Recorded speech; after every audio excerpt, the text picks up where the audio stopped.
El mejor regalo que puedes darme es que te vayas de mi vida para siempre. Eso me dijo Valeria, mi hija, la misma a quien di a luz un 14 de marzo, hace 38 años. Me lo dijo mirándome directo a los ojos, con una frialdad que nunca antes había cruzado su cara, sosteniendo sin abrir el paquete que yo había envuelto la noche anterior con papel azul y una cinta plateada.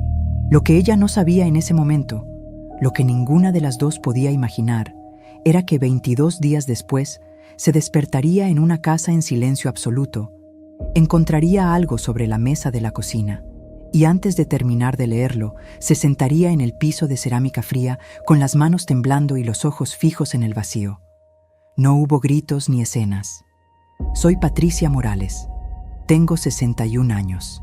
Y a lo largo de ellos aprendí algo que no viene en ningún libro: a observar con precisión cuando algo está gravemente mal, a registrar cada detalle sin dejar que la emoción nuble el juicio y a esperar el momento exacto para actuar. Durante los últimos 2 años había estado aplicando esa misma disciplina, con la misma frialdad con la que había enfrentado las peores crisis de mi vida, dentro de la casa de mi propia hija. Tomé mi bolsa del respaldo de la silla. Saqué el sobre con el arriendo del último mes. 450 pesos. Los conté sobre la mesa, uno por uno, en silencio. Los dejé junto al regalo que Valeria jamás abriría.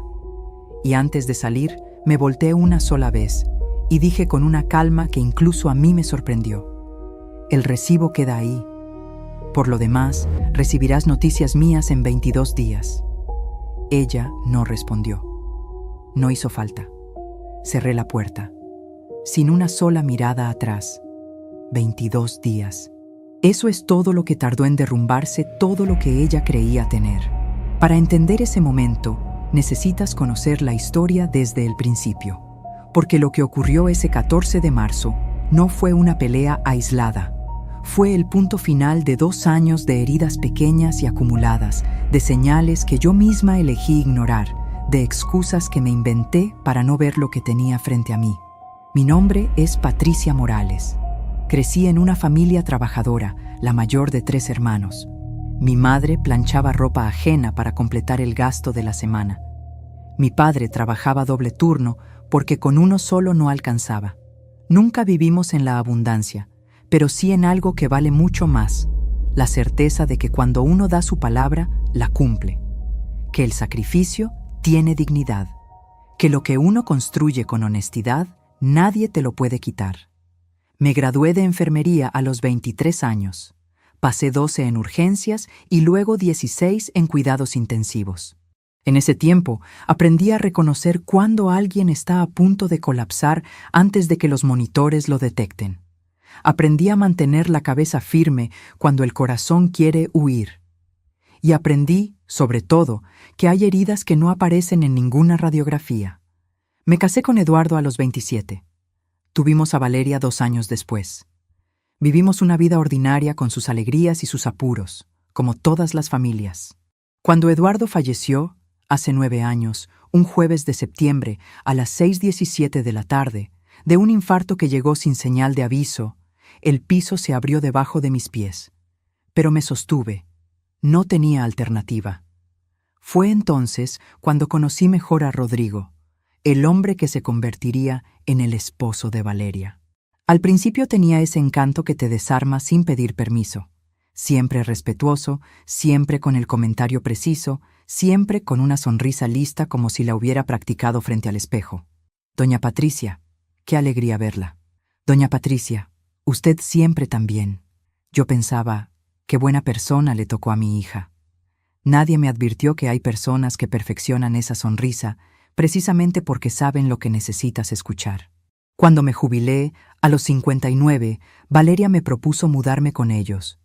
Mamá, ¿para qué gastas en renta sola? Aquí tienes tu cuarto, tienes compañía y de paso nos ayudas con los gastos. Me pareció lógico, me pareció hermoso incluso. La imagen de la familia reunida bajo un mismo techo, como cuando yo era niña. Vendí los muebles que sobraban, empaqué lo que me cabía en 4 cajas y una maleta, Y un lunes de febrero crucé esa puerta por primera vez, no como visita, sino como residente. Así empecé a pagar el precio de haber confiado demasiado rápido. Los primeros días transcurrieron en calma. Pagué el arriendo sin que me lo pidieran. Compré los víveres de la semana. Limpié la casa de lunes a viernes. Preparé la comida desde el desayuno hasta la cena. Era, si lo piensas despacio, el trabajo de una empleada de tiempo completo. Solo que yo no recibía sueldo. Yo pagaba por hacer ese trabajo. 450 pesos al mes de arriendo, más los servicios, más el mercado semanal, más, sin saberlo todavía, algo que no tiene precio. Pero antes de seguir contándote todo esto, necesito pedirte algo.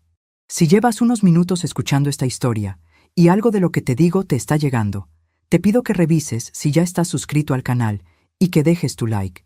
Y dime en los comentarios desde qué parte del mundo me estás escuchando. ¿Estás en México? ¿En Colombia? ¿En Argentina? ¿En España? ¿Tal vez en los Estados Unidos?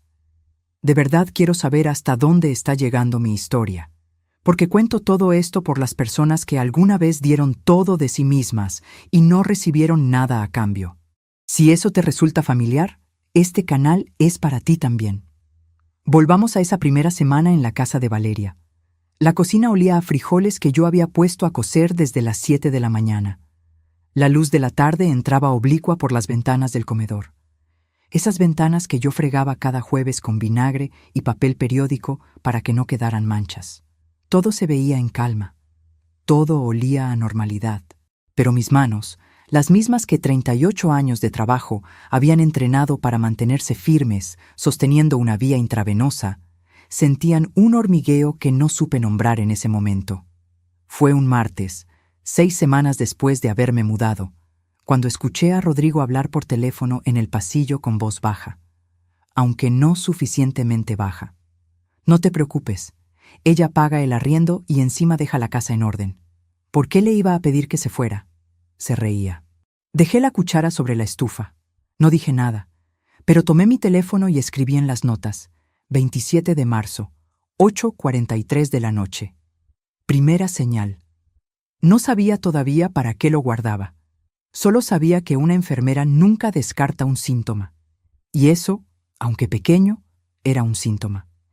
¿Quieres saber qué fue lo que me hizo quedarme en esa casa durante 2 años completos, viendo lo que no debía ver, aguantando lo que no debía aguantar, pagando lo que no debía pagar? El amor. Simple y doloroso, como siempre lo es cuando no te lo devuelven igual. Pero la historia que voy a contarte no termina con ese amor. Termina con algo mucho más poderoso. Termina con la verdad. Guardé ese recuerdo como guardaba todo. En silencio, en el fondo de algo que todavía no tenía nombre. Como si hubiera aprendido, sin que nadie me lo enseñara, que ciertas cosas solo se sostienen cuando se guardan. Los meses que siguieron transcurrieron en una mezcla extraña de rutina y tensión. Rodrigo seguía siendo amable en la superficie. El tipo de amabilidad que se siente falsa, como cuando alguien abre la puerta no por cortesía, sino para que lo vean abrirla. Saludaba de beso cuando llegaba. Preguntaba cómo me había ido. Pero sus ojos, mientras yo hablaba, se iban siempre a otro lado, como si mis palabras fueran ruido de fondo en su propia casa, como si yo fuera mueble y no persona. Valeria, en cambio, empezó a cambiar de una manera que yo no supe nombrar hasta mucho después. Era una transformación lenta, casi invisible, como cuando una planta va perdiendo color sin que te des cuenta, hasta que un día la ves y ya no queda nada verde. Yo la miraba y buscaba señales, como buscaba signos vitales en mis pacientes, con cuidado, con miedo, con la esperanza de equivocarme. Dejó de llamarme mamá con esa familiaridad de siempre. A veces me decía Patricia, con una distancia que dolía más que cualquier insulto. No era rabia, era peor, era indiferencia disfrazada de nombre. Y yo, que había pasado 38 años aprendiendo a leer los signos vitales de personas que no podían hablar, empecé a leer los suyos con el mismo cuidado, con la misma precisión, con el mismo peso en el pecho, Algo se estaba apagando en mi hija. ¿Quieres saber cuándo entendí el tamaño real de lo que estaba ocurriendo? No fue en una pelea. No fue en una crisis. Fue un domingo de agosto, cuando preparé el almuerzo que Valeria me había pedido el viernes anterior. Caldo de pollo con fideos, arroz con verduras y arroz con leche, el mismo postre que yo le preparaba desde que era niña y que ella decía que era lo mejor del mundo. Lo había dicho tan convencida, tantas veces, que yo lo había convertido en un ritual, en una forma de decirle que la quería sin usar palabras. Tardé 3 horas. Rodrigo llegó al mediodía, miró la mesa con un gesto que era apenas una arruga en la frente y dijo: «Ya comí». Salí a desayunar con unos clientes y se extendió. Se sirvió agua del garrafón, entró a la sala y encendió el televisor. No dijo gracias, no dijo nada más. Valeria me miró desde la puerta de la cocina y en lugar de decir algo, tomó un plato pequeño, se sirvió poco y lo llevó a la sala para comer junto a él. No me miró al pasar. O quizás sí me miró, y en ese instante fue peor. Me senté sola a la mesa que había preparado. El olor a caldo llenaba toda la cocina. El arroz con leche todavía estaba caliente. Y comí en silencio, mirando la silla vacía al frente, pensando en los domingos que Valeria y yo habíamos compartido en esa misma mesa años atrás, cuando Eduardo vivía, cuando la vida era simple y sabía a comida hecha con amor. Cuando sentarse juntas a comer era suficiente. Cuando no hacía falta más que eso. Eso es lo que algunos no entienden. El dolor no siempre llega con gritos.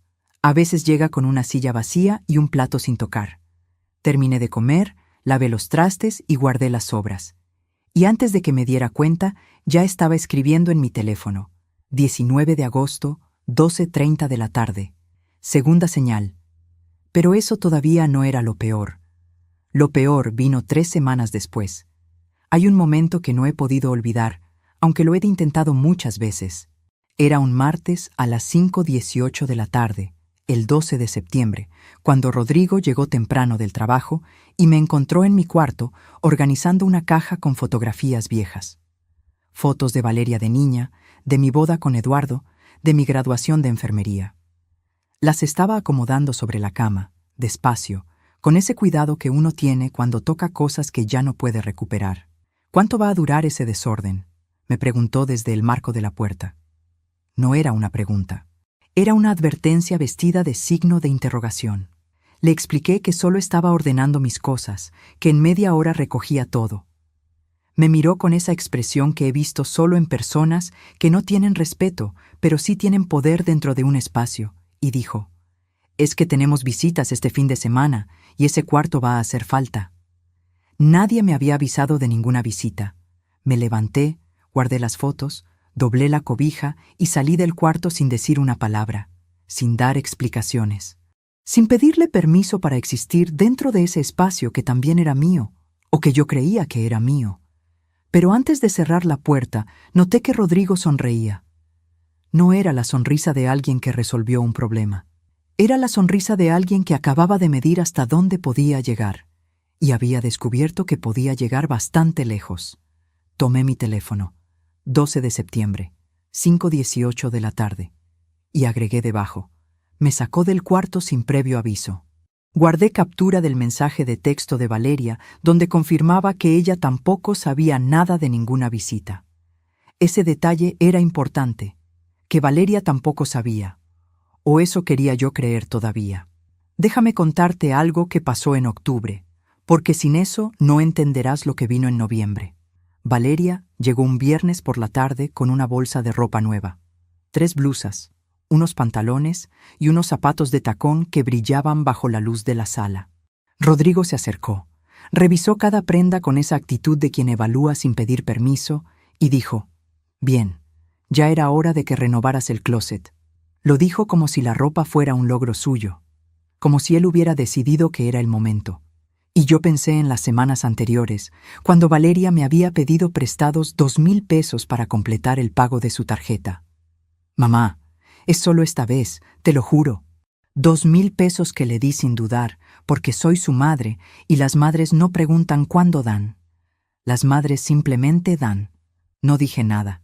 pero guardé el comprobante de la transferencia, con la fecha, el monto y el mensaje exacto que ella me envió pidiendo el dinero, igual que guardaba todo lo demás.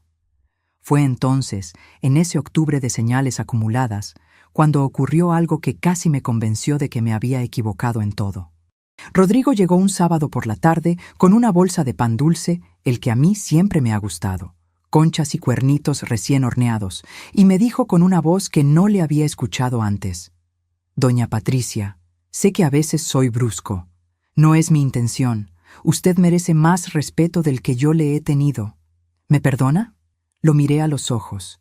Busqué en su cara algo que me dijera si era verdad o era teatro. Y yo, que había aprendido a desconfiar de las sonrisas que llegan preparadas, sentí algo que no debería haber sentido: esperanza. Esa esperanza pequeña y frágil que uno guarda en algún rincón que el cansancio no ha alcanzado todavía. Le dije que sí, que todo estaba bien, que lo entendía. Me avergüenza admitirlo, pero así fue. Las 2 semanas siguientes fueron distintas. Rodrigo saludaba al llegar. Preguntaba si necesitaba algo del mercado.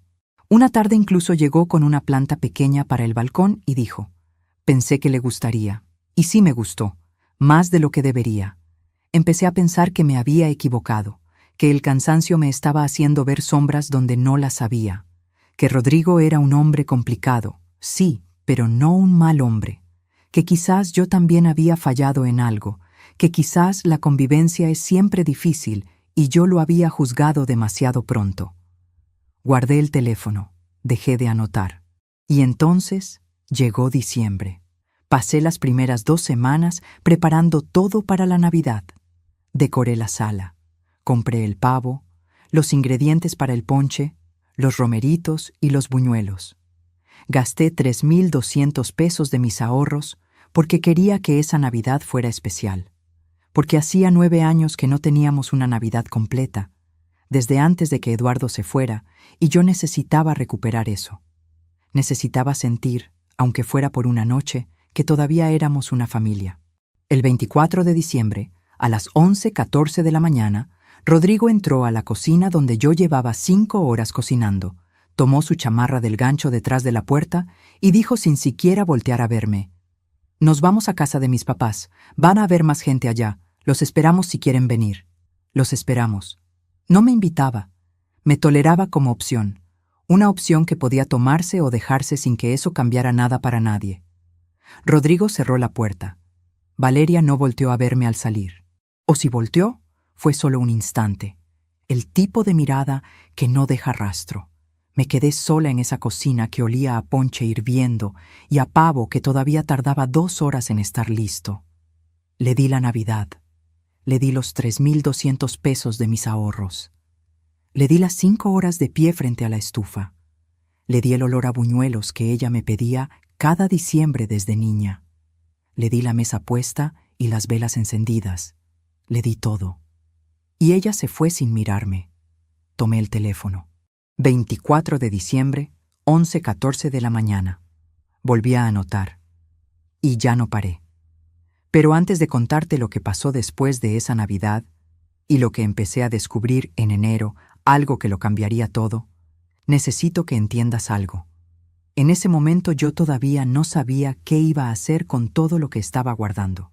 Solo sabía que mis manos documentaban lo que mi corazón todavía no quería procesar, que escribir era la única manera que tenía de no perderme a mí misma en medio de todo eso. Lo que no sabía entonces era que esa Navidad solitaria no había sido casualidad, había sido un plan. Enero llegó con frío y con revelaciones, con esa mezcla extraña que tienen los comienzos de año, la ilusión de que algo puede cambiar y la certeza, en el fondo, de que todo sigue igual. El primer lunes del año, el 6 de enero, a las 9:22 de la mañana, encontré el teléfono de Valeria sobre la barra de la cocina mientras ella estaba en el baño. No lo tomé para espiar. Lo tomé porque vibró y creí que podía ser algo urgente. En la pantalla apareció un fragmento de una conversación antigua con Rodrigo. Era del 3 de diciembre, 3 semanas antes de Navidad. «Ya coordiné lo de Nochebuena. Si preguntan, decimos que fue decisión de último momento». Lo leí 2 veces. Las palabras no cambiaron. Puse el teléfono exactamente donde estaba. Me serví un vaso de agua. Y me quedé parada frente al fregadero durante no sé cuánto tiempo, mirando el chorro del grifo sin verlo realmente, escuchando el agua caer como si ese sonido pudiera ordenar algo dentro de mí que se acababa de desarmar. No había sido una decisión espontánea. Lo habían planeado semanas antes. Y Valeria lo sabía. Eso era lo peor. Que Valeria lo sabía. Que había estado sentada a mi lado esos días previos, me había pedido el caldo, me había visto decorar la sala y no había dicho nada. Que el silencio también puede ser una forma de traición. Tomé mi teléfono y escribí en mis notas. 6 de enero, 9:22 de la mañana. Y guardé una captura de lo que había alcanzado a leer. En ese momento, todavía faltaban más de 2 meses para ese 14 de marzo. Faltaban muchos días para que Valeria me mirara a los ojos y me dijera esas palabras. Pero el reloj ya había empezado a correr, aunque yo todavía no lo supiera. Las semanas que siguieron trajeron una versión nueva de Rodrigo. Una que yo no había visto antes. Había dejado de hacer el esfuerzo de parecer amable. Ya no saludaba al llegar. Ya no preguntaba cómo me había ido. Si nos cruzábamos en el pasillo, pasaba sin verme, como si yo fuera parte del mobiliario de la casa. Una mesa, una lámpara, algo que está porque es útil, pero que nadie nota realmente.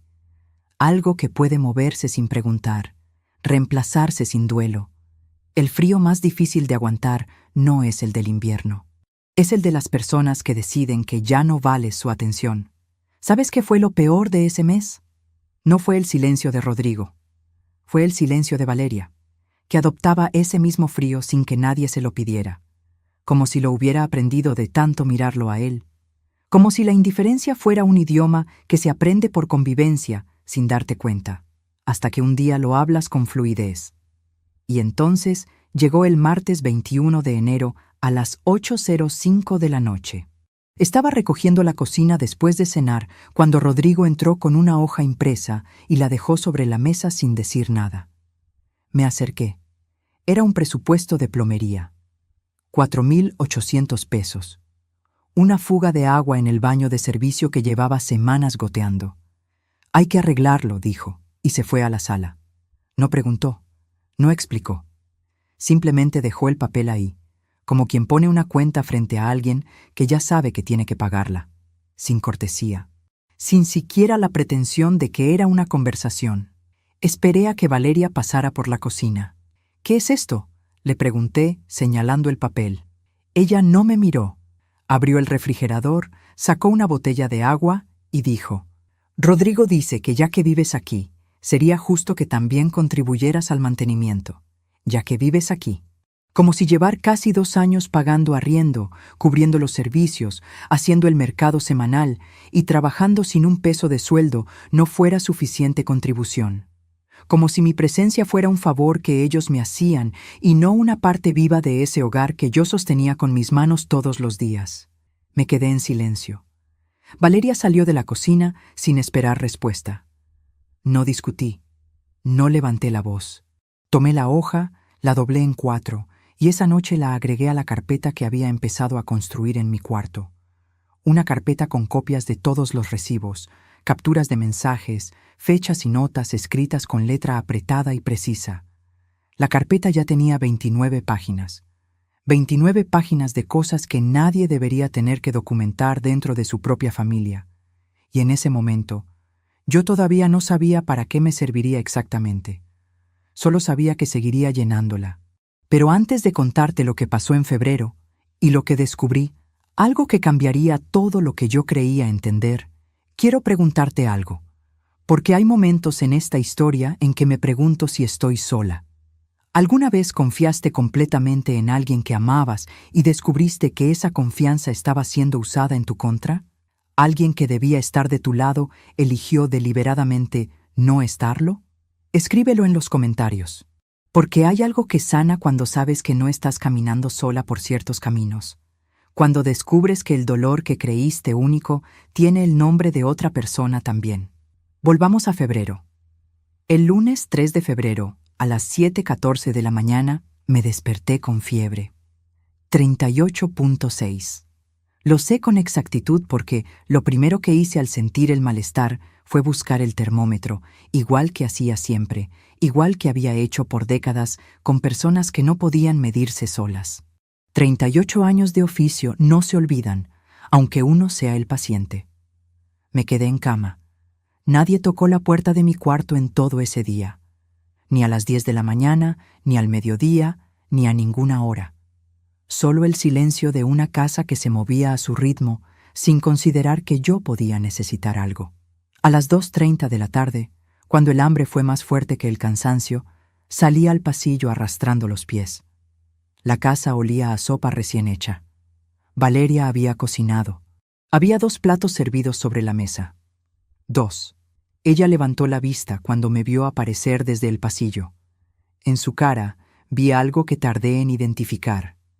No era crueldad. Era algo más incómodo que eso. La incomodidad de alguien que sabe que está haciendo algo malo y ha decidido seguir haciéndolo de todas formas. Una expresión que he visto pocas veces en mi vida y que siempre me ha parecido más difícil de perdonar que la maldad directa. No sabía que ya estabas despierta, dijo. Me serví lo que quedaba en la olla. Comí parada en la cocina porque no había silla libre. De pie, con fiebre, comiendo los restos de una sopa que mi hija había preparado para 2 personas, sabiendo que yo estaba enferma en el cuarto de al lado. Pasé 3 días con fiebre en mi cuarto. 3 días sin que nadie llevara agua, sin que nadie preguntara si necesitaba algo, sin que nadie pusiera la mano en la puerta con la sencillez básica de quien cuida. Solo una vez, el miércoles 5 de febrero a las 9:00 de la noche, Rodrigo abrió la puerta unos centímetros y dijo: ¿Ya se te va a quitar lo de la tos? Se escucha hasta la sala. No respondí. Esperé a que cerrara la puerta. Y me quedé mirando el techo hasta que dejé de temblar, hasta que el cuerpo se calmó y el corazón también, cada uno a su manera. Pero entonces llegó el viernes 7 de febrero, a las 6:45 de la tarde. Y por un momento, solo por un momento, creí que me había equivocado en todo. Rodrigo dijo en la cena que había invitado amigos para ver un partido el sábado.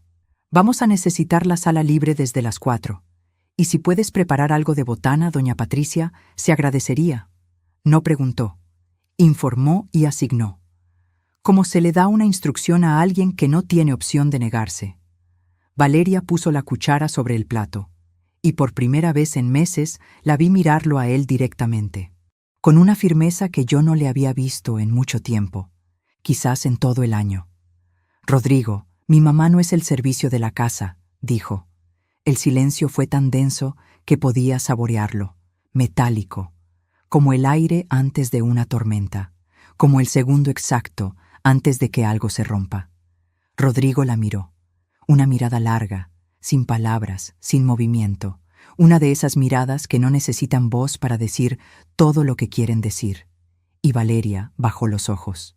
Bueno, no importa, yo compro algo en la tienda mañana, dijo ella, con la voz ya reducida a un hilo, tan delgada que casi no llegaba. En 3 segundos se había ido. La Valeria que había asomado por un instante había vuelto a desaparecer, como una llama que prende y se apaga antes de que puedas calentarte. Me levanté.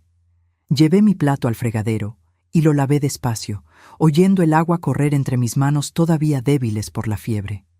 Sentí cada gota como si tuviera peso. No dije nada, pero en ese momento entendí algo que me costó semanas aceptar del todo.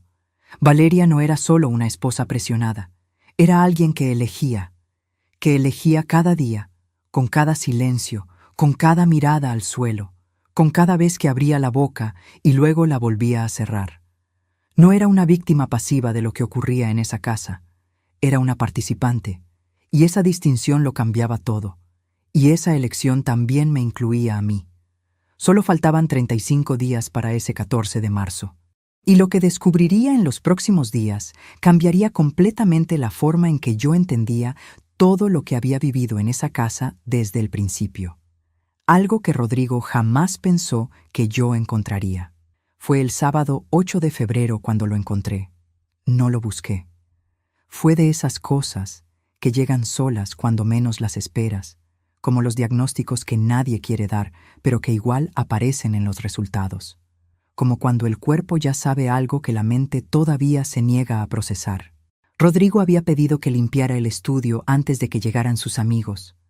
Lo hice sin comentarios, igual que siempre, con la misma calma con la que había aprendido a hacer muchas cosas en esa casa, sin quejarme, sin pedir explicaciones, sin ocupar más espacio del que me dejaban. Mientras pasaba el trapo húmedo sobre el escritorio, un fajo de papeles resbaló de una carpeta mal cerrada y cayó al suelo. Los recogí, y entonces, sin querer, vi. Eran estados de cuenta. El último corte de una tarjeta de crédito con un saldo de 42,000 pesos, y debajo, el comprobante de una cena en un restaurante del centro. 2 personas, 3,800 pesos en una sola noche. Una noche, lo que yo gastaba en un mes de mercado para los 3. Recordé los frijoles que yo había comido sola en diciembre para no gastar de más. Ordené los papeles, los puse de vuelta en la carpeta y seguí limpiando. Pero antes de salir del estudio, saqué mi teléfono y guardé todo lo que había visto. Con fecha, con hora, con la calma fría de quien ya ha aprendido que la memoria engaña, pero las imágenes no. Había algo más en esa carpeta. Una hoja escrita a mano, con la letra de Rodrigo, con una lista de gastos del mes, nombres, montos, columnas ordenadas con la precisión de alguien que controla cada centavo. Al final, entre paréntesis y subrayada 2 veces, una línea que se me quedó grabada como con fuego. Arriendo Patricia, 450. Servicios, cubiertos, mercado, cubierto. Yo era una partida presupuestal, ni siquiera un nombre completo, solo Patricia y un número. Sin apellido, sin título, sin los 38 años de carrera, ni los 2 de trabajo silencioso dentro de esa casa. Un renglón entre los gastos fijos, justo debajo de la suscripción del cable. Guardé la imagen, salí del estudio y fui a la cocina a terminar de preparar los bocadillos que nadie me había pedido, pero que yo haría de todas formas. Porque así somos las madres. Seguimos dando, aunque ya sepamos la verdad. Aunque la verdad duela más que el silencio. Esa tarde llegaron los amigos de Rodrigo. 4 hombres y 2 mujeres, todos entre los 30 y los 40, con esa energía ruidosa de gente que no tiene preocupaciones visibles. Olía a colonia cara y a las cervezas que Rodrigo había comprado con el dinero que decía no tener. La sala que yo había limpiado esa mañana brillaba como si siempre hubiera sido así. Yo serví los bocadillos en la sala, recogí los vasos vacíos y me mantuve en la cocina, invisible como siempre. Moviéndome entre los cuartos con la discreción de alguien que ha aprendido que existir demasiado en ciertos espacios incomoda a ciertas personas. Fue entonces cuando escuché a Rodrigo decir, con la voz suelta y alta que da la confianza entre amigos, «Sí, vivimos muy bien, tenemos hasta señora de planta». Risas. Me quedé quieta junto al fregadero, la esponja en la mano, el agua corriendo. «¿Y cuánto le pagan?», preguntó alguien. «Al revés», dijo Rodrigo. «Ella nos paga a nosotros». Más risas, largas, cómodas, de gente que no sabe que del otro lado de esa pared hay una mujer escuchando cada palabra. No salí a la sala, no respondí. Me sequé las manos con el trapo de cocina, despacio, con una calma que incluso a mí me sorprendió. Y continué lavando los vasos como si no hubiera escuchado nada, como si esas palabras no hubieran pasado por la cocina, como si no tuvieran peso, como si no llevaran dentro de sí todo el desprecio que un hombre puede tener por una persona y seguir sonriendo frente a ella al día siguiente. Hay un tipo de rabia que no grita ni tiembla, que se asienta en el fondo del estómago como algo frío y completamente quieto, y que simplemente espera su momento. No pide salida, no exige testigos, solo espera, con esa paciencia que tienen las cosas que saben que van a llegar. Esa fue la rabia que sentí ese sábado a las 9:17 de la noche, mientras las risas de personas que no sabían mi nombre rebotaban por la sala que yo había limpiado esa misma mañana. Esperé a que los invitados se fueran. Limpié la sala. Recogí las botellas. Lavé los platos. Acomodé los cojines. Dejé todo exactamente como lo había encontrado en la mañana, como si nada hubiera pasado, como si las palabras no hubieran existido. Y me fui a mi cuarto sin decir buenas noches. Solo cuando cerré la puerta, solo cuando la casa quedó en silencio, me senté en el borde de la cama con la carpeta sobre las rodillas. La abrí en la primera página.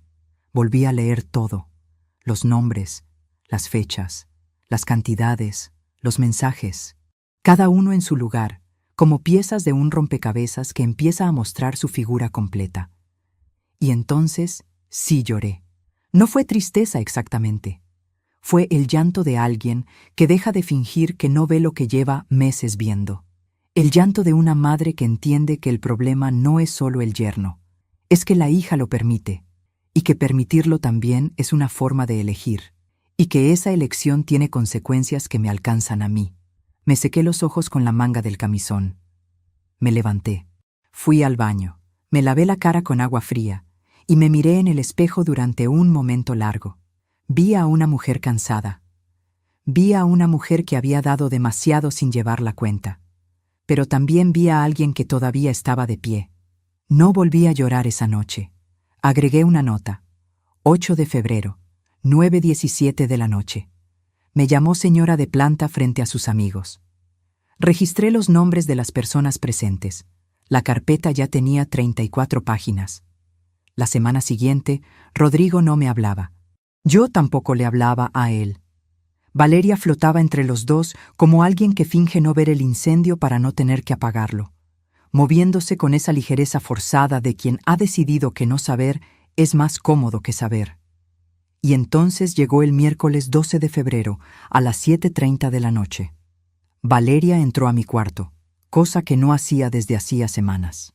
Se sentó en el borde de la cama, como cuando era niña, y venía a contarme algo que no podía guardar más, y me dijo con una voz que sonaba sincera: «Mamá, lo de la otra noche estuvo muy mal.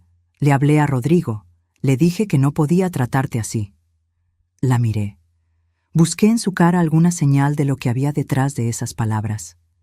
Sentí algo que no debería haber sentido: esperanza. «¿Y qué dijo?», le pregunté. «Que va a ser más cuidadoso, que a veces no mide lo que dice, pero que te respeta». Quise creerlo. Con todo lo que me quedaba de fuerza, quise creerlo. Quise que esas palabras fueran suficientes para borrar las otras, las del sábado, las que todavía rebotaban dentro de mí como algo que no encuentra dónde posarse. Le tomé la mano. Ella me apretó los dedos, y por un momento volvimos a ser Patricia y Valeria, madre e hija, las dos solas contra el mundo, como habíamos sido tantas veces después de que Eduardo se fue. Como si los meses anteriores no hubieran ocurrido. Como si bastara con tocarse la mano para recuperar lo que se había ido perdiendo. «Gracias», le dije. Ella me abrazó antes de salir. Fuerte, como cuando era pequeña. Cerré los ojos y pensé: tal vez todavía hay algo que salvar aquí. Tal vez me equivoqué en algunas cosas. Tal vez el cansancio me hizo ver más oscuro de lo que era. Duró exactamente 9 días. El viernes 21 de febrero, Valeria llegó a casa con una chamarra de cuero color miel. La colgó sobre la silla de la cocina, mientras me contaba que la había encontrado en oferta, con esa ligereza de quien comparte una buena noticia sin sospechar que la otra persona está calculando en silencio. La etiqueta decía 4,500 pesos. La misma semana en que me había dicho que el dinero estaba muy ajustado para arreglar la gotera del techo de mi cuarto. La misma gotera que llevaba un mes cayendo dentro de un balde que yo vaciaba cada mañana. Un balde que había puesto en silencio, sin quejarme, porque había aprendido que quejarme costaba más que aguantar. Rodrigo llegó esa noche, se la puso, le dio una vuelta frente al espejo del pasillo y me miró con esa sonrisa que yo ya conocía de memoria. La sonrisa de quien sabe exactamente lo que está haciendo. ¿Verdad que quedó bien, doña Patricia? Me quedé parada frente a la estufa sin mover un músculo de la cara, sin parpadear más de lo necesario. Con 38 años de profesión que me habían enseñado a sostener la calma cuando por dentro todo grita. «Muy bien», dije, y volví a lo que estaba haciendo. El lunes 24 de febrero, Rodrigo entró a la cocina con una bolsa pequeña y la puso sobre la mesa frente a mí. Vi que le gustaban y compré de más. Eran 6 naranjas de la tienda de la esquina. 6 naranjas, como si el gesto pudiera pesar lo mismo que todo lo demás. Me las ofreció con esa misma sonrisa de los primeros días. La de cuando yo todavía creía que era un buen hombre. La de cuando todavía me parecía posible equivocarme. Acepté las naranjas, le di las gracias. Y cuando salió de la cocina, las puse sobre la mesa y me quedé mirándolas sin tocarlas, durante un rato largo, como si tuvieran algo que decirme. Naranjas, después de meses de silencio, después de los comentarios delante de sus amigos, después de los 3 días de fiebre sola en mi cuarto, después de la gotera que seguía cayendo y de la chamarra de 4,500 pesos, después de ser una partida presupuestal con nombre entre paréntesis. Naranjas. A veces, el desprecio más profundo llega envuelto en gestos pequeños, como si quisieran decirte, para ti, con esto alcanza, como si creyeran que el daño puede borrarse con algo que cuesta menos de 20 pesos y una sonrisa bien ensayada. Tomé una. La pelé despacio, de pie frente a la ventana, mirando la calle sin ver nada en particular.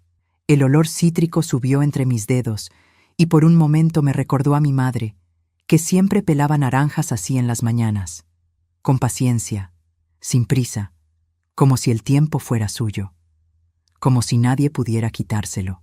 Pensé en ella y pensé en mí, y en todo lo que ella me había enseñado sin decirlo con palabras.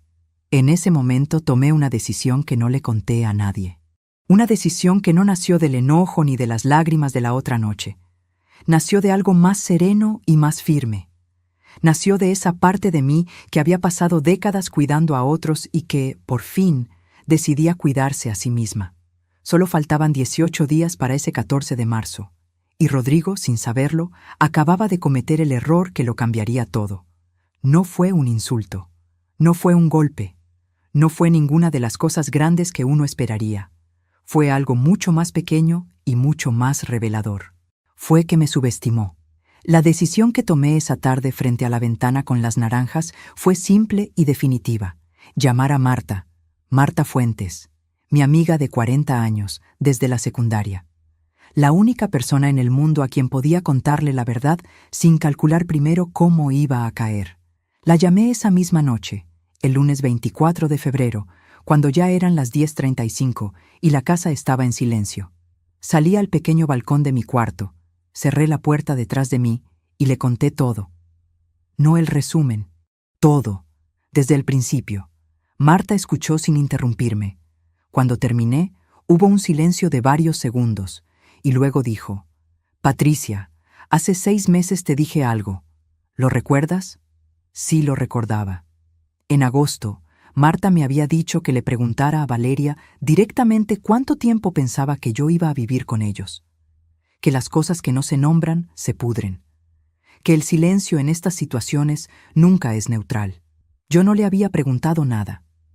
«Ahora escúchame bien», dijo. «Tengo algo que decirte. Siéntate primero». Me senté en la silla del balcón.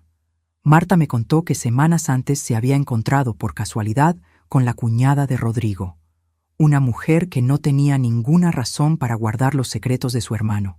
En esa conversación, sin que nadie se lo pidiera, la cuñada había dicho algo que Marta había dudado en contarme, que Rodrigo llevaba más de 2 años con deudas serias, que antes de que yo me mudara, él y Valeria habían discutido fuertemente porque no podían pagar solos el arriendo del departamento, que fue entonces cuando surgió la idea, que fue Rodrigo quien la propuso. «¿Qué idea?», pregunté, aunque en el fondo ya lo sabía. «Invitar a tu mamá, que ella pague el arriendo y ayude con los gastos». El viento de la noche me rozó la cara. Entró el olor a tierra húmeda y a las flores del jardín del vecino, mezclado con un sabor metálico que se me instaló en la boca y no se fue en toda la noche. Me quedé muy quieta. «Patricia», dijo Marta en voz baja, «no fue idea de Valeria. Fue un plan de él, desde antes de que tú llegaras a esa casa. No lloré en ese balcón. No podía. La luz estaba encendida y cualquiera podía verme desde adentro. Solo dije, «Gracias, Marta. Voy a necesitar que me ayudes con algo». «Lo que sea. Necesito el número de tu sobrino, el abogado». Hubo un silencio. «¿Estás segura?», preguntó. «Completamente», dije, y corté la llamada. Esa noche no dormí. Me quedé con la carpeta abierta sobre la mesa, repasando cada página, cada fecha, cada monto, cada captura guardada. Y de pronto, con la luz de las 2:14 de la madrugada cayendo sobre el papel, todo cobró una forma que antes no había tenido. No era una acumulación de descuidos ni de malhumores. Era un diseño. Una arquitectura construida con paciencia, desde antes de que yo pusiera un pie en esa casa. Habían calculado cuánto valía yo, y habían decidido cobrarlo. A la mañana siguiente, el martes 25 de febrero a las 9:15, llamé al licenciado Héctor Paredes, el sobrino de Marta. Me atendió al segundo timbre. Le expliqué la situación con la misma calma con la que habría descrito los síntomas de un paciente. Sin dramatismo, con fechas, montos y hechos concretos. Me hizo 3 preguntas precisas. ¿Tenía documentos que acreditaran los pagos? Sí. Transferencias bancarias, recibos, comprobantes de casi 2 años. ¿Había testigos de algunas situaciones? Sí. Marta. Y 2 vecinas del edificio que me habían visto llegar con el mercado semana tras semana. ¿Estaba dispuesta a actuar de forma formal? Tardé un momento antes de responder. Sí, dije, pero necesito hacerlo bien, sin errores. Entonces veámonos esta semana, dijo. Colgué y me quedé sentada con las manos sobre las rodillas, sintiendo el peso exacto de lo que acababa de poner en movimiento. Esa noche Rodrigo llegó de buen humor, silbando incluso. Le dijo algo a Valeria en la sala que la hizo reír, y luego entró a la cocina donde yo terminaba de lavar los trastes. «Qué buenas noches, doña Patricia», dijo. «Buenas noches», respondí, sin levantar la vista del fregadero. Salió de la cocina. Y yo seguí lavando con las manos en el agua tibia, contando despacio hasta 10, sintiendo esa calma fría que ya era la única armadura que me quedaba. Porque hay cosas que te cambian por dentro sin que nadie lo note por fuera. Y ese era uno de esos momentos. Antes de contarte lo que preparé con el licenciado Paredes y lo que él me dijo que podía hacer con todo lo que había documentado, quiero pausar un instante. Porque mientras te cuento todo esto, me doy cuenta de que mi historia ha viajado lejos. Y me pregunto desde dónde me estás escuchando ahora mismo. Escribe el nombre de tu ciudad en los comentarios. No importa si es una ciudad grande o un pueblo pequeño, si estás cerca o al otro lado del mundo. De verdad me encantaría saber hasta dónde están llegando mis palabras. El jueves 27 de febrero me reuní con el licenciado Paredes en una cafetería a 3 cuadras de la casa. Llegué a las 4:00 de la tarde con la carpeta completa dentro de mi bolsa. La puse sobre la mesa. Él la revisó en silencio durante 20 minutos, pasando las hojas con calma, con una expresión concentrada que no dejaba ver nada. Cuando terminó, cerró la carpeta, se recargó en la silla y dijo: «Señora Patricia, esto es más de lo que la mayoría de las personas logra reunir. Aprendí décadas atrás que lo que no se documenta no existe», le dije. Asintió lentamente. Me explicó lo que podía hacer. No todo, solo el primer paso. Y ya con ese primer paso, entendí que lo que ocurriría 22 días después de ese 14 de marzo no sería solo algo sobre una mesa. Sería el resultado de 2 años de silencio documentado con precisión de quien sabe que algún día va a necesitarlo. Regresé a la casa esa tarde con la carpeta guardada y la cara tranquila. Valeria estaba en la cocina cuando entré. Me preguntó dónde había estado. «Con una amiga», dije. Ella asintió y siguió con lo suyo. No sabía nada. Los primeros días de marzo transcurrieron con una tensión diferente.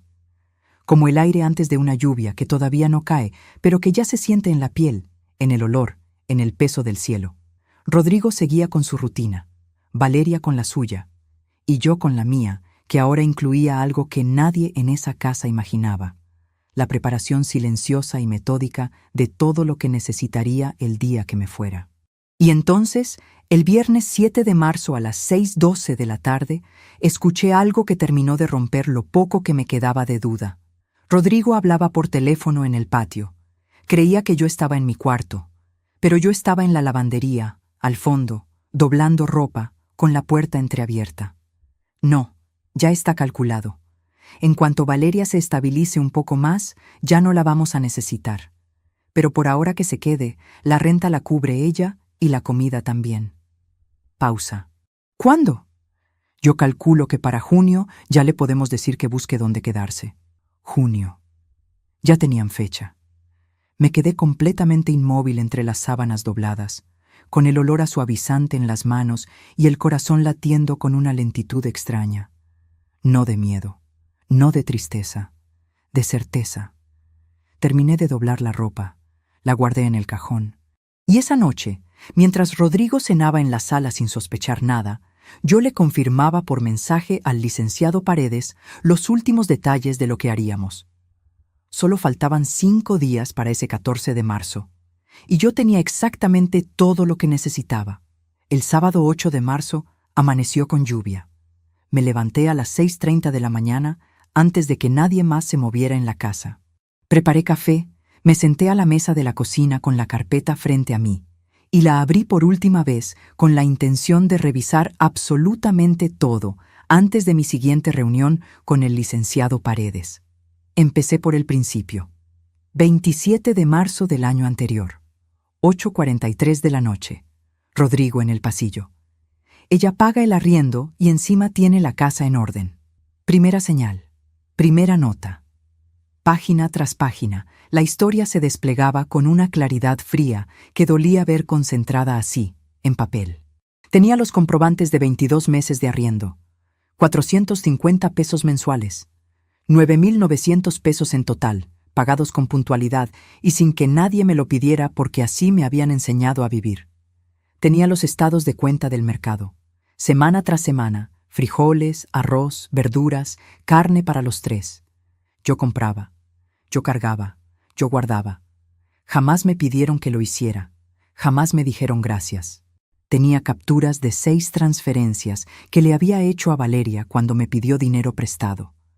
La primera en abril, 1,500 pesos, luego 2,000, luego 3,000 cuando dijo que le habían cortado el seguro médico. Luego los 2,000 de octubre, los mismos que se convirtieron en blusas de una tienda departamental. Y 2 más que prefiero no nombrar todavía. Tenía la foto de la hoja escrita a mano por Rodrigo.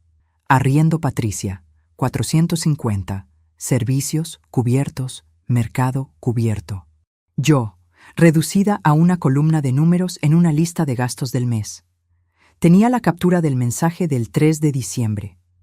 Ya coordené lo de Nochebuena. Si preguntan, decimos que fue decisión de último momento. Tenía los nombres de las personas que estuvieron presentes cuando Rodrigo me llamó señora de planta frente a sus amigos. Tenía la grabación de voz del 7 de marzo, Rodrigo en el patio. Para junio ya le podemos decir que busque dónde quedarse. 41 documentos. 41 páginas de lo que ellos creyeron que nadie estaba viendo. Cerré la carpeta, me serví la segunda taza de café y me quedé mirando la lluvia caer por el vidrio de la ventana mientras la casa seguía dormida y silenciosa. Le había dado todo lo que tenía. Le había dado cada mañana levantándome antes que nadie. Le había dado mis ahorros cuando me los pidió sin explicar para qué. Le había dado 2 años de mi jubilación, que se suponía era el tiempo para mí. Le había dado mi presencia cuando ella ya había decidido que sobraba. Le había dado todo, y me habían puesto en una lista de gastos. Eso fue lo que pensé esa mañana del 8 de marzo, sentada sola en la cocina con el olor a café y la lluvia golpeando el vidrio. No con amargura, con la serenidad extraña de alguien que finalmente deja de cargar algo que no le pertenecía. Al mediodía paró la lluvia. Pero lo que vino el domingo 9 de marzo no me lo esperaba. Valeria estaba sentada a la mesa de la cocina con el teléfono en la mano cuando yo entré a preparar la comida. Tenía la pantalla inclinada hacia ella, pero alcancé a ver el tono general de lo que miraba. fotografías de muebles, un escritorio de madera oscura, estantes blancos. Cuando notó que yo miraba, deslizó el dedo y cerró la aplicación. «Solo estoy viendo cosas», dijo, sin que yo hubiera preguntado nada. «Claro», respondí, y empecé a picar la cebolla.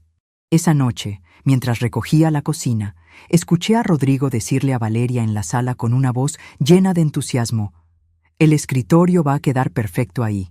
Y con los estantes, el cuarto tiene otra cara completamente. Va a aparecer otro espacio». Me quedé completamente quieta junto al fregadero. Mi cuarto. Estaban decorando mi cuarto, antes de que yo me fuera, antes de que les dijera nada, antes del 14 de marzo, antes del junio que Rodrigo había calculado en voz alta en el patio. Lo estaban haciendo ya en su imaginación, con catálogos y precios y el entusiasmo de quienes cuentan los días para librarse de algo que les estorba. ¿Sabes qué fue lo más revelador de ese momento? No fue el mueble, no fue el entusiasmo. Fue que ninguno de los dos bajó la voz para decirlo, porque ya ni siquiera les importaba que yo escuchara. No salí a la sala, no dije nada. Terminé de secar los platos, los guardé uno por uno, apagué la luz de la cocina y me fui a mi cuarto. El cuarto que ya tenía reemplazo en su imaginación. Esa noche le escribí al licenciado Paredes: «Todo listo de mi parte. Confirmo para el martes.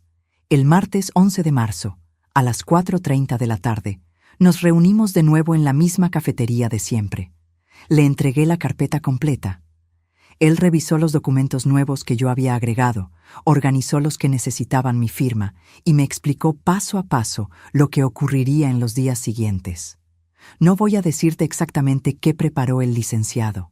Todavía no, porque esa parte de la historia tiene su propio momento. Solo te digo lo que sentí cuando salí de esa cafetería a las 6:15 de la tarde, con la carpeta ahora en sus manos y no en las mías. Sentí que era yo otra vez. El miércoles 12 de marzo transcurrió en una calma que ya era casi extraña. Rodrigo llegó tarde. Valeria vio televisión. Yo preparé la cena y me fui a dormir temprano, sin cruzar palabra con ninguno de los dos. Como si los tres estuviéramos esperando algo que ninguno nombraba. Y entonces llegó el jueves 13 de marzo. Eran las 8:20 de la noche cuando Rodrigo entró a la casa con una bolsa grande de una tienda de ropa y 2 cajas que olían a comida de restaurante. Las puso sobre la mesa del comedor y llamó a Valeria con la voz animada de alguien que trae sorpresa. «Mañana es tu cumpleaños», dijo, «pero hoy te festejo yo». Valeria apareció desde el pasillo y sonrió al ver las cajas. Rodrigo sacó de la bolsa un vestido largo, rojo, con bordados en el cuello. Valeria lo sostuvo frente a ella y soltó un grito pequeño de alegría. Él abrió las cajas de comida: costillas en salsa oscura, arroz con azafrán, pan de ajo caliente. El olor llenó todo el departamento en segundos. Yo estaba en la cocina. Me serví un plato de lo que había preparado yo misma por la tarde y me senté en la silla del rincón. Comí en silencio, con el aroma de la cena de restaurante entrando desde el comedor, con el sonido del televisor que Rodrigo puso a todo volumen, con las risas de los dos llegando hasta donde yo estaba.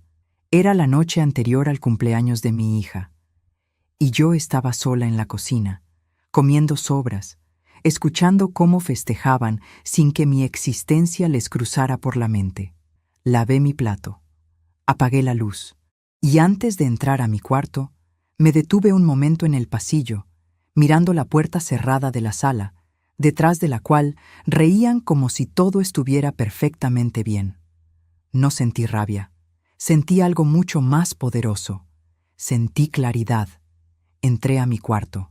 Saqué la carta que había escrito a mano en la madrugada del 13 de marzo, la misma que el licenciado conocía pero que era solo mía. 4 páginas con letra apretada, sin insultos, sin gritos, con la verdad ordenada de lo que había vivido dentro de esa casa durante 2 años.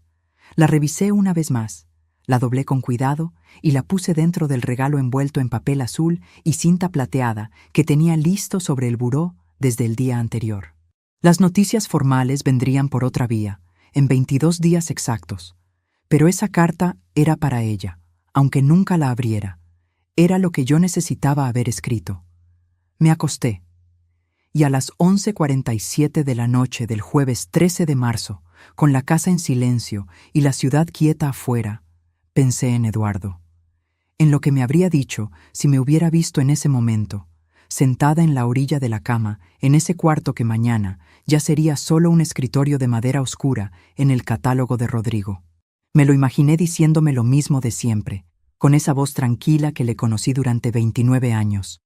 Patricia, tú ya sabes lo que tienes que hacer. Y tenía razón. Cerré los ojos. Mañana era el día. El 14 de marzo amaneció con una luz distinta. No sé cómo explicarlo bien. Era la misma luz de siempre, la misma que entraba cada mañana por la ventana de mi cuarto, pero ese día tenía algo diferente, como si el sol también supiera que era un día que no iba a repetirse. Me levanté a las 6:00 de la mañana. Me duché con calma. Me puse la blusa de lino azul con botones blancos que Eduardo me había traído de un viaje hace muchos años y que yo guardaba para los días importantes. Me peiné frente al espejo, despacio, con la misma paciencia de siempre. Sobre el buró estaba el regalo. Papel azul, cinta plateada, la carta guardada cuidadosamente dentro. Lo tomé con las 2 manos. Fui a la cocina. El apartamento olía a la noche anterior, a las costillas del restaurante, a la colonia de Rodrigo, a una fiesta en la que yo no había existido. Preparé café. Abrí un poco la ventana. El olor de la ciudad de mañana entró despacio. Tierra húmeda, pan recién horneado de la panadería de la esquina, el ruido lejano del tráfico despertando. Mientras esperaba que hirviera el agua, revisé mentalmente todo lo que había preparado en los días anteriores. La carpeta entregada, los documentos firmados, el acuerdo con el licenciado, la carta dentro del regalo. Todo en orden. Valeria se levantó a las 9:17 de la mañana. La escuché antes de verla. El crujido del piso del pasillo, el grifo del baño, sus pasos lentos hacia la cocina. Entró con el cabello suelto y los ojos todavía cargados de sueño, vestida con una bata larga. El mismo gesto de siempre. Los mismos pasos de siempre. Como si fuera un martes ordinario. Como si no fuera el día en que nació hace 38 años a las 4:23 de la madrugada, después de 14 horas de trabajo de parto en las que yo no solté la mano de Eduardo ni un segundo. «Buenos días», le dije. «Buenos días», respondió, sin levantar la vista. Se sirvió café, se sentó al otro extremo de la mesa, y en ese momento yo puse el regalo frente a ella. «Feliz cumpleaños, Valeria». Ella miró el paquete. Lo miró durante un momento largo, con una expresión que no supe leer completamente. Luego levantó los ojos hacia mí, y fue exactamente entonces. «El mejor regalo que puedes darme es que te vayas de mi vida para siempre». No lo gritó, no lo dijo con furia. Lo dijo con una frialdad calculada, mirándome directo a los ojos, con la seguridad de quien ha practicado una frase muchas veces antes de encontrar el momento de decirla. El silencio que siguió fue tan denso que podía escuchar el reloj de la cocina. Tac, tac, tac. Sentí el sabor metálico de 2 años de paciencia contenida subiéndome desde el estómago hasta la garganta. Sentí las yemas de mis dedos enfriarse. Sentí el peso exacto de cada uno de los 730 días que había vivido en esa casa, condensado en ese único segundo. Pero no moví un músculo de la cara. La miré, respiré y le dije, «Entendido». Solo eso. Valeria no se movió. Nos miramos durante un segundo que pareció mucho más largo, y vi algo cruzar su cara que no esperaba. No triunfo. Algo parecido a la duda. Como si en el momento exacto en que esas palabras salieron de su boca hubiera sentido el peso real de lo que acababa de decir. Pero no lo dijo en voz alta, y yo ya no necesitaba que lo dijera. Me levanté de la silla, fui a mi cuarto.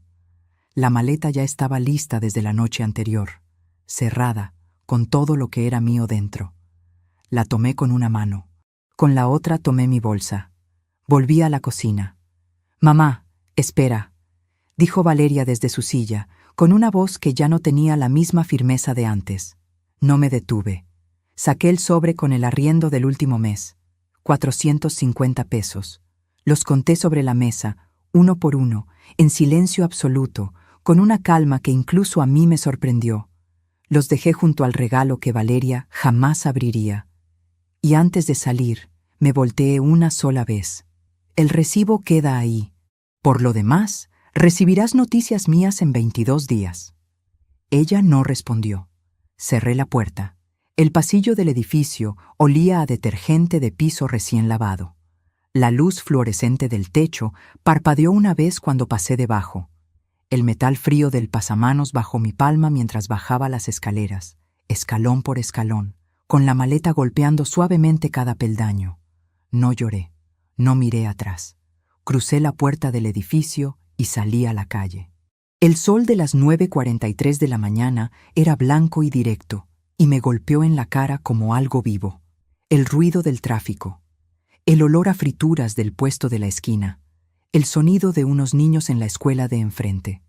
La vida siguiendo exactamente igual, indiferente y completa, como siempre lo hace. Llamé un taxi, y mientras esperaba en la banqueta con mi maleta a los pies, la puerta del edificio se abrió detrás de mí. Era Rodrigo.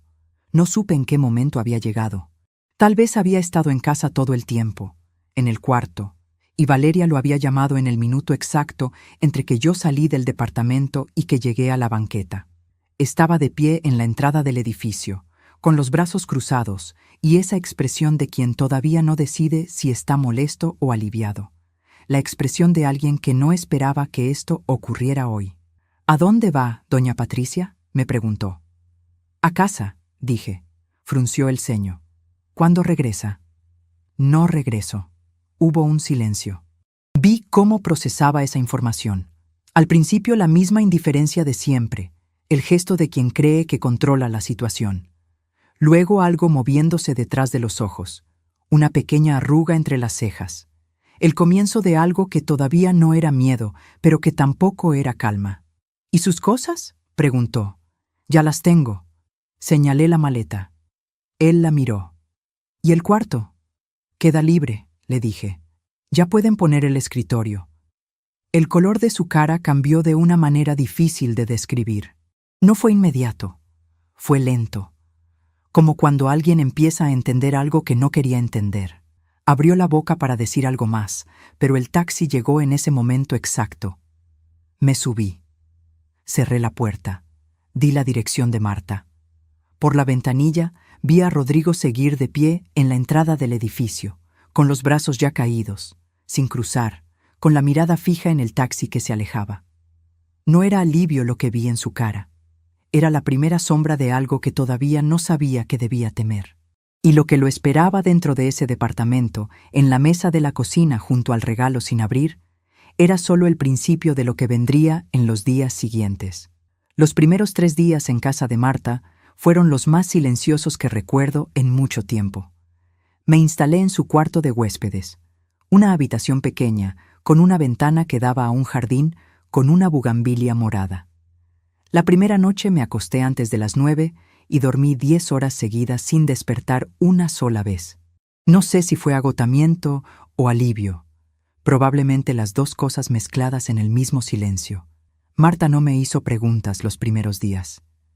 Me dejó estar.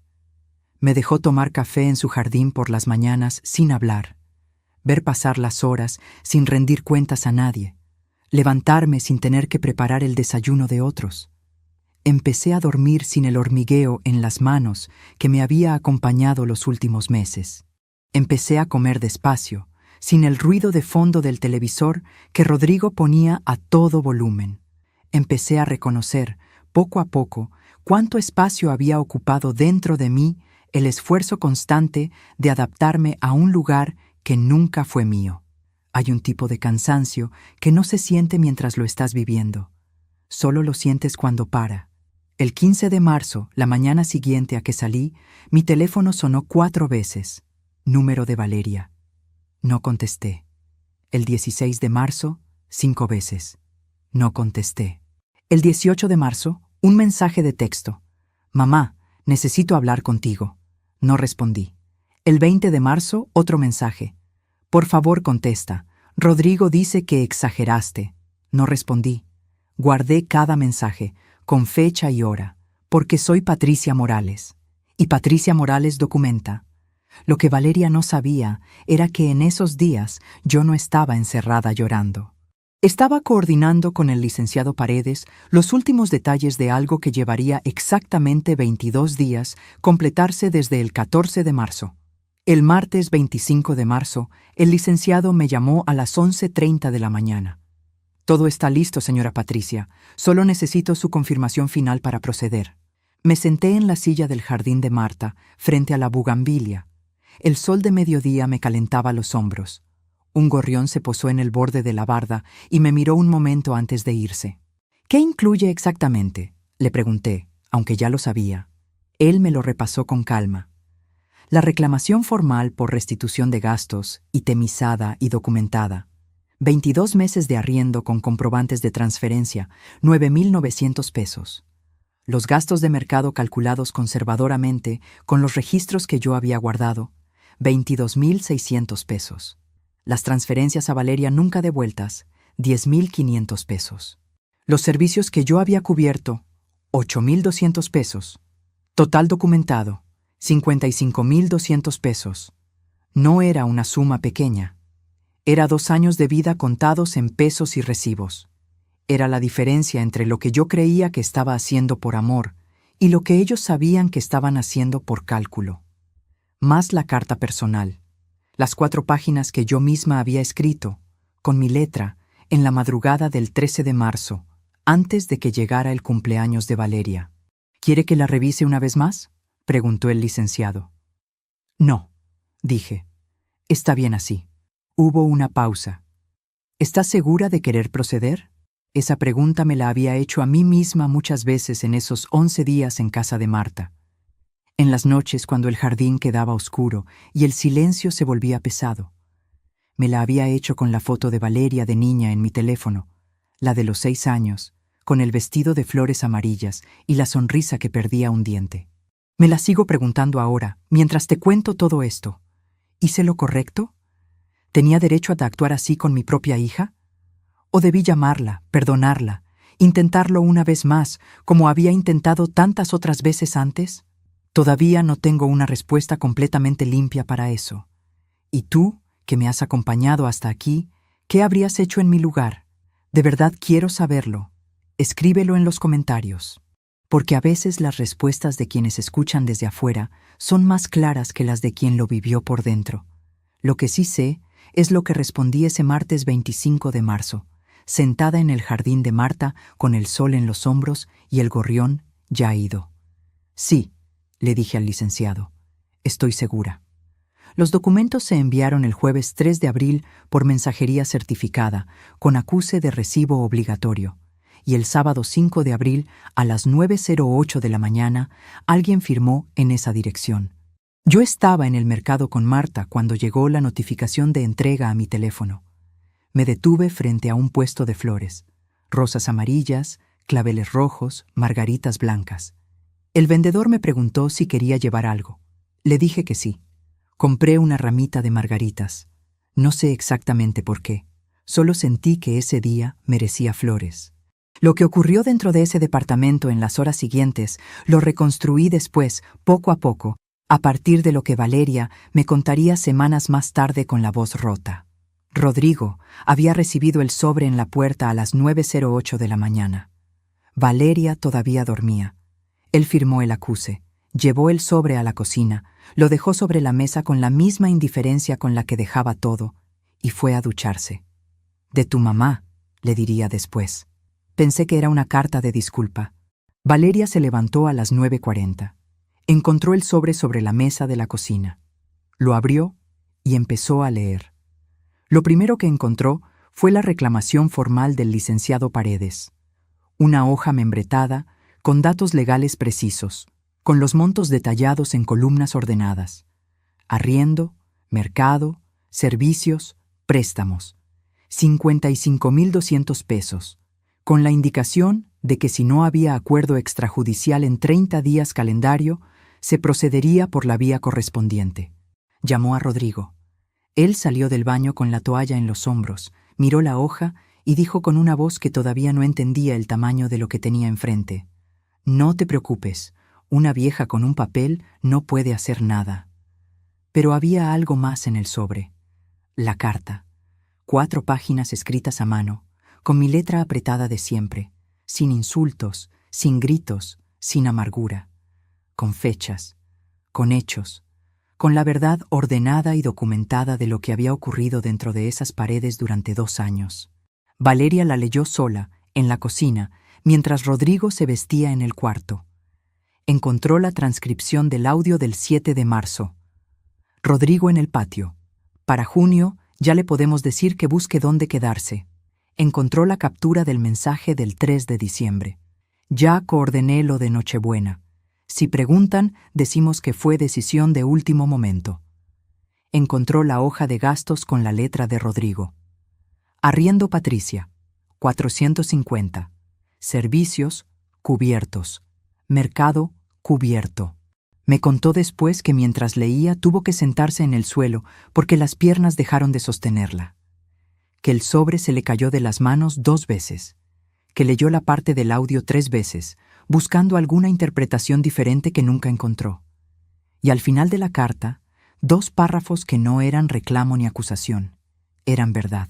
Valeria, no te escribo con odio. Te escribo porque mereces saber exactamente lo que pasó en tu propia casa mientras tú mirabas hacia otro lado. Rodrigo te usó a ti también. Te usó para conseguirme. Y cuando ya no me necesitó, ya tenía calculada la fecha para que yo me fuera. No fuiste cómplice por maldad. Fuiste cómplice por miedo. Y eso, mi amor, es algo que solo tú puedes resolver. Yo ya estoy bien. Y algún día, cuando estés lista, ya sabes dónde encontrarme. Fue en ese momento cuando Rodrigo entró a la cocina. Valeria lo miró desde el suelo, con la carta en las manos, y le extendió la hoja con el audio transcrito. «¿Cuándo ibas a decirme esto?», le preguntó con una voz que ella misma describió como irreconocible. Rodrigo la miró, y por primera vez en los 2 años que yo lo había conocido, no tuvo respuesta preparada. «Eso está fuera de contexto», dijo. «¿Y esto?». Le mostró el mensaje de diciembre. Él se sirvió agua. Se sentó. Y empezó a construir una explicación que duró casi 1 hora y que no explicaba nada. Que yo lo había mal interpretado. Que era una conversación privada. Que él también se había sentido presionado. Pero entonces, en algún punto de esa hora, algo cambió en su voz. Dejó de defender y empezó a calcular. «Sin el arriendo del cuarto», dijo en voz baja, casi para sí mismo. «El mes que viene», se detuvo. Y en ese silencio, Valeria me dijo que entendió todo lo que necesitaba entender. No fue la rabia lo que sintió en ese momento. Fue algo mucho más frío. La comprensión exacta de que el hombre que tenía frente a ella había construido una arquitectura completa sobre el cuerpo de trabajo de su propia madre, y que en el momento en que ese sustento desapareció, lo primero que hizo fue hacer cuentas. No preguntar por ella, no preguntar qué había pasado. Hacer cuentas. El lunes 7 de abril, a las 3:18 de la tarde, mi teléfono sonó. Era Valeria. Lo dejé sonar. Luego llegó un mensaje de voz. Lo escuché una vez, sentada en el jardín de Marta, con las margaritas del sábado todavía en el jarrón de la ventana, con el olor a tierra húmeda después de la lluvia de la mañana y el sol de la tarde calentando las hojas de la bugambilia. Valeria lloraba. No con las lágrimas de alguien que perdió una discusión, con las lágrimas de alguien que acaba de entender algo que no va a poder desentender. «Mamá», decía, lo siento de verdad. Leí todo lo que guardaste, todo lo que viviste callada, y no tengo palabras. Solo quiero que sepas que lo siento». Guardé el mensaje. No respondí ese día, tampoco al siguiente, porque hay cosas que el tiempo tiene que dejarlas reposar antes de que la respuesta correcta exista. Y yo, que había aprendido a esperar el momento exacto para actuar, sabía que ese momento todavía no había llegado. Lo que sí hice esa tarde, en el jardín de Marta, fue algo que no había podido hacer en mucho tiempo. Me senté, no a revisar documentos, no a anotar nada, no a preparar nada. Solo me senté, con el sol cayendo despacio detrás de la barda, con el olor a tierra húmeda y a bugambilia, con el ruido lejano de la ciudad que seguía moviéndose sin detenerse por nadie, y respiré. Y por primera vez en 2 años, ese aire no olía a obligación, olía a mí. Los días que siguieron al mensaje de Valeria fueron una mezcla de silencio y pequeñas señales que no esperaba. El miércoles 9 de abril, a las 7:42 de la mañana, llegó un mensajero a casa de Marta con un sobre a mi nombre. Lo abrí en la cocina, con el café todavía humeando sobre la mesa. Dentro había un cheque por la cantidad exacta que el licenciado había reclamado: 55,200 pesos, sin nota, sin carta, solo el cheque y el acuse de recibo firmado por los dos. No era victoria, era cumplimiento. Marta me miró desde el otro lado de la mesa. ¿Qué vas a hacer con eso? Lo que tenía que hacer, dije, recuperar lo que era mío. Deposité el cheque el mismo día, y por primera vez en mucho tiempo sentí que el dinero en mi cuenta era realmente mío. Valeria me llamó de nuevo el viernes 11 de abril. Contesté esta vez. Hablamos durante 17 minutos. No gritó, no suplicó. Me contó lo que había pasado desde que leí la carta. Cómo Rodrigo había intentado minimizarlo al principio. Cómo ella había revisado los estados de cuenta y había encontrado más cosas que yo no había visto.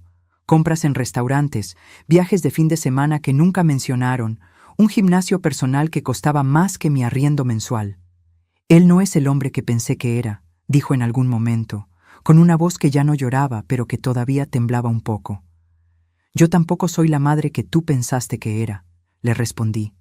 Hubo un silencio largo. ¿Cuándo puedo verte?, preguntó. Cuando estés lista para verme a mí, no a la madre que te conviene, dije. Y colgué. No la volví a ver hasta 3 meses después, el 17 de julio, en una cafetería del centro. Llegó sola. Rodrigo no vino. Se sentó frente a mí con un vestido sencillo, sin maquillaje, con el cabello recogido en una coleta simple. Parecía más joven que nunca, y más frágil. Hablamos durante 2 horas. Me contó que Rodrigo había cambiado después de la carta. No de golpe, poco a poco. Había dejado de salir tanto. Había empezado a buscar trabajo extra, pero sobre todo, había dejado de hablar de dinero como si fuera el centro de todo. Valeria me contó que había revisado su matrimonio con la misma frialdad con la que yo había revisado los recibos, que había encontrado cosas que no le gustaban, que estaba pensando en qué hacer. No le di consejos, no le dije qué tenía que hacer, solo la escuché, y al final de esas 2 horas, antes de que se fuera, me dijo algo que no esperaba. Gracias, mamá, por no dejarme seguir viviendo una mentira. La abracé. Fue un abrazo breve, pero fue el primero en mucho tiempo que se sintió real. Hoy vivo en un departamento pequeño en la misma ciudad, pero en otro barrio. Uno con una ventana que da a un parque donde los niños juegan por las tardes y los señores mayores juegan dominó por las mañanas. No es grande, no es lujoso, pero es mío. Tengo una rutina que me pertenece. Café en el jardín por las mañanas, visitas a Marta 2 veces por semana, clases de tejido los jueves en la casa de la vecina y tiempo para leer los libros que dejé de lado durante años. Valeria viene a verme cada 15 días. A veces sola, a veces con Rodrigo. No han resuelto todo, todavía no, pero vienen. Y cuando vienen, ya no hablan de dinero. Hablan de nosotros, de lo que pasó, de lo que no queremos que vuelva a pasar. Rodrigo todavía no me dice Doña Patricia, me dice Patricia, y cuando lo hace me mira a los ojos. No sé si es respeto o precaución, tal vez las 2 cosas mezcladas. No me importa. Lo que importa es que ya no soy una partida presupuestaria en su lista. Y Valeria ha cambiado. No de golpe. Poco a poco. Ha empezado a trabajar medio tiempo en una boutique del centro. Dice que necesita su propio dinero. Dice que necesita su propia dignidad. No sé qué pasará en el futuro. Si su matrimonio se salva o no. Si Rodrigo aprende de verdad o solo aprende a disimular mejor. Si Valeria y yo volvemos a ser lo que éramos o si somos algo nuevo. pero sí sé algo que no cambiará nunca. Sé que el respeto no se pide, se gana. Sé que el sacrificio tiene límites. Sé que la familia no es solo sangre. Es la dignidad con la que te tratas. Es la palabra que das y cumples. Es el espacio que respetas en el otro. Sé que algunas puertas, una vez cerradas, se quedan cerradas para siempre, pero otras, las que valen la pena, se abren cuando estás listo para entrar de verdad. Y sé que algunas palabras, una vez dichas, no se borran con disculpas. El mejor regalo que puedes darme es que te vayas de mi vida para siempre. Esas fueron las últimas palabras que mi hija me dijo el 14 de marzo de hace un año, a las 9:43 de la mañana, sosteniendo sin abrir el paquete que yo había envuelto con papel azul y cinta plateada. Hoy, cuando me visita, trae flores. Las pone sobre la mesa del comedor. Y ya no hay regalos envueltos entre nosotras, solo la verdad. Gracias por escucharme hasta aquí. Si mi historia te llegó, si algo de lo que te conté te hizo pensar en tu propia vida, en tu propia familia, déjame un like y suscríbete al canal. Comparte en los comentarios qué te pareció más impactante de todo esto. ¿Qué habrías hecho tú en mi lugar? ¿Qué lección te llevas? Y si estás pasando por algo parecido, recuerda, la dignidad que te quitan no es la que pierdes. Es la que recuperas cuando decides no esperar más. Hasta la próxima historia.